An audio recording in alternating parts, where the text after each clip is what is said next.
Yeah. Campus is cool. I like it. 38-11 this season when you have a lead after the first quarter. Some would say there's plenty of time and starts could be overrated, but for this team, the start's essential. What did you notice about the starts in the first two games? I think our energy's been really good. I think feeding off the crowd has been good. Obviously, having home court advantage. I think our energy's just been right from the jump. We've got good looks to start games, and we've knocked them in, the first two games, and have been able to, kind of make runs where they need to make a timeout, call a timeout to, kind of stop the bleeding a little bit. And I think that's been a good recipe for us, seeing as, when we, like you said, I didn't know that stat you just told me, but in the lines, it makes sense. And I think late in the year, the regular season, we weren't getting off to great starts, and that was a point of emphasis coming into the playoffs. So good to see that it's been working in the first couple games, and hopefully we keep it going. Have the crowd behind you. You will not in Game 3. How do you prepare for that environment? It's just basketball. I understand it's going to be a hostile environment. It is every time we go to Milwaukee. So that's the fun part of the NBA. When you can play in front of hostile crowds, it'll be a lot of fun. So obviously you guys haven't been in a situation where you're up to go going somewhere. Do you look at it as the atmosphere is just going to be similar to what you saw in Game 1 and 5 of last year? Do you expect something, maybe not even just from their environment, but from the situation?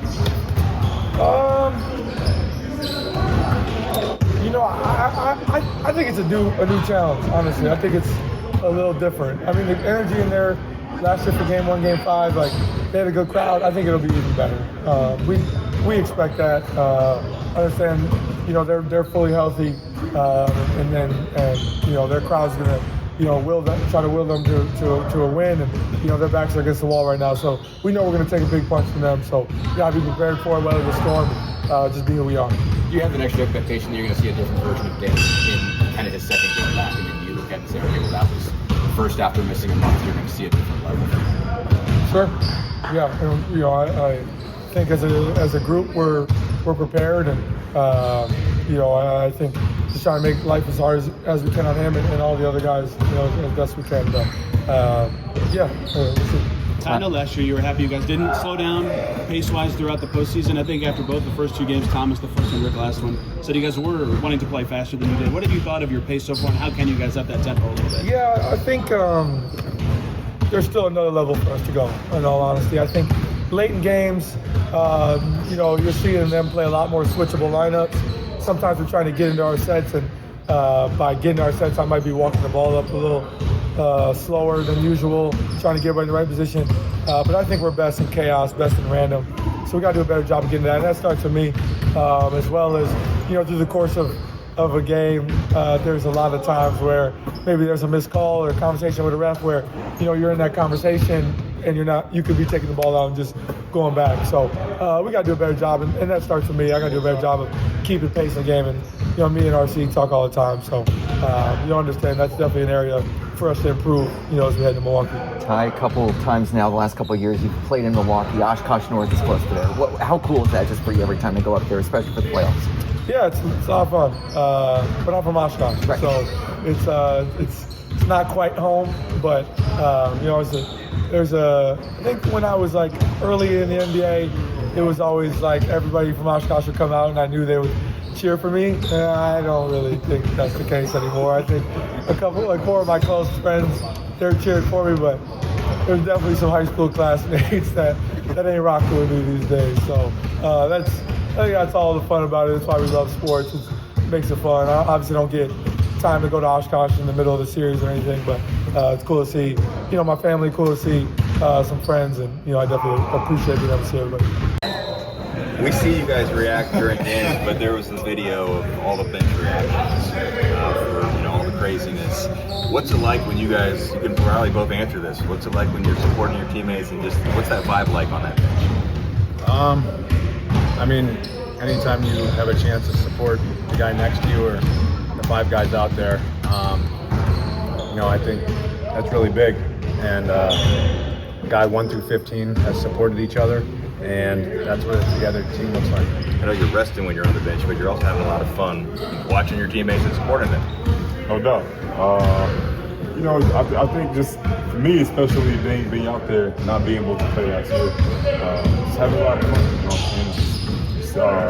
taking the whole moment and having fun with it, enjoying it, and learning from the experience. You know, it's first in many playoffs. You know, so super excited. I think you said last week you could not wait to breathe the playoff air. How would you sort of evaluate what that air was like and the experience of the first 2 games?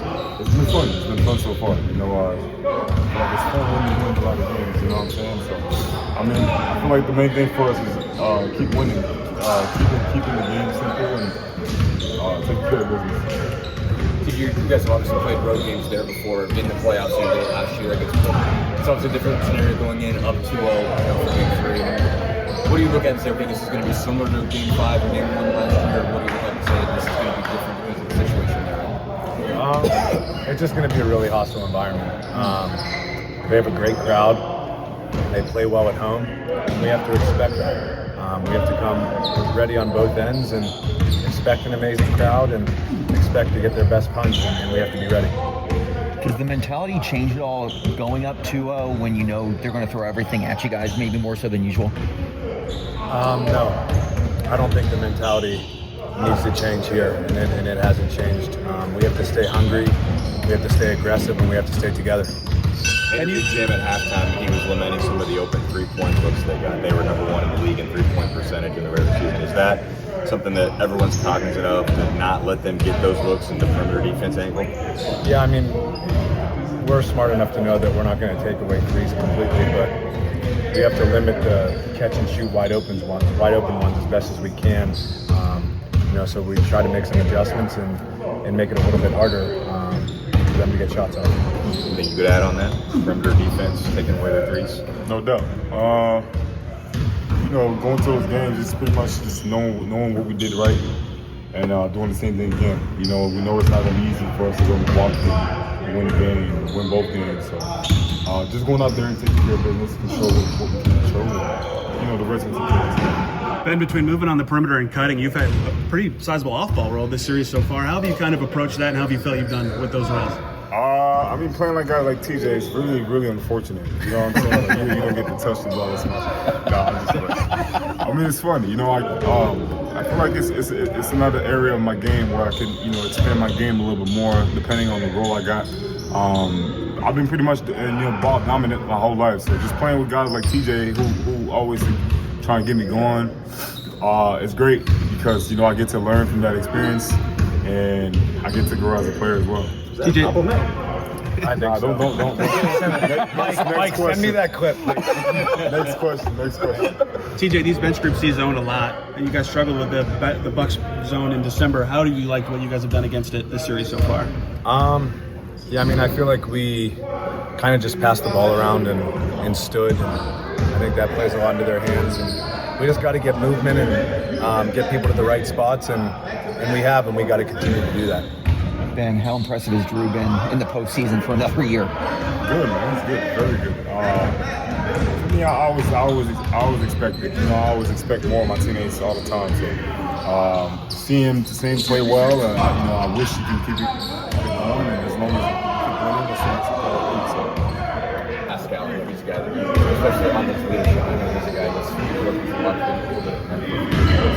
How is he to help your development? What are some things that he's been able to learn from him in the time he's been here? He's been amazing. He's been great, and for the short amount of time that I played with him, I was able to learn a lot.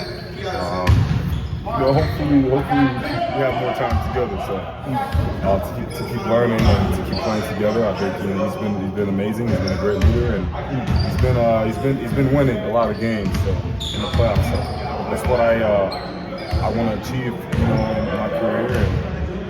And looking back at it, he's been pretty helpful.